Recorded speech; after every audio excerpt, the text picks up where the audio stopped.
পটুয়াখালীর দশমিনা উপজেলায় টানা ২ দিনের ভারী বর্ষণে সদর ইউনিয়নের ১ নং ওয়ার্ডের পুরো এলাকায় জুড়েই এখন সৃষ্টি হয়েছে জলাবদ্ধতা। নাই পানি নিষ্কাশনের তেমন কোনো সুব্যবস্থা। দশমিনা প্রতিনিধি জানান, একটি কালভার্ট যা বেগম আরিফাতুন্নেসা বালিকা বিদ্যালয়ের দক্ষিণ পাশে অবস্থিত। ওই কালভার্টটি দিয়ে ১ নং ওয়ার্ডের পানি নিষ্কাশন হয় কালা ঠাকুরের বাড়ির উত্তর পাশের গার্ডার ব্রিজ হয়ে রানী বাড়ির সংলগ্ন দশমিনা আরজবেগী খালে। বেশ কয়েক বছর ধরে ওই খালটি কিছু এলাকার কয়েকজন ভূমি দালাল এবং দশমিনা ভূমি অফিসের কিছু অসাধু কর্মকর্তার যোগ সাজসে বন্দোবস্ত করে দখলে নিয়ে যায়। কেউ মাছের ঘের, আবার কেউ ওই খাল ভরাট করে পাকা ভবন নির্মাণ করে পানি নিষ্কাশনের সমস্ত পথ বন্ধ করে রাখে। এতে চরম ভোগান্তিতে পড়ে অত্র ১ নং ওয়ার্ডের সাধারণ জনগণ ও কৃষক। আজ চলমান ৩ দিনের ভারী বর্ষণে অত্র এলাকায় প্রায় কয়েক হাজার ফসলি জমি, আমন বীজতলা, মাছের ঘের, পুকুর সহ ঘরবাড়ি তলিয়ে যায় কয়েক ফুট পানির নিচে।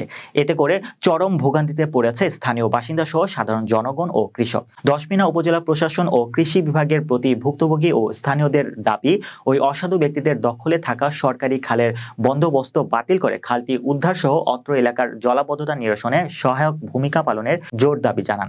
অন্যথায় আমন ফসলের বীজতলা সম্পূর্ণ পচে গিয়ে চাষিদের যেমন ব্যাপক ক্ষতি সাধন হবে, তেমনি অসহনীয় ভোগান্তিতে পড়বে সাধারণ জনগণ।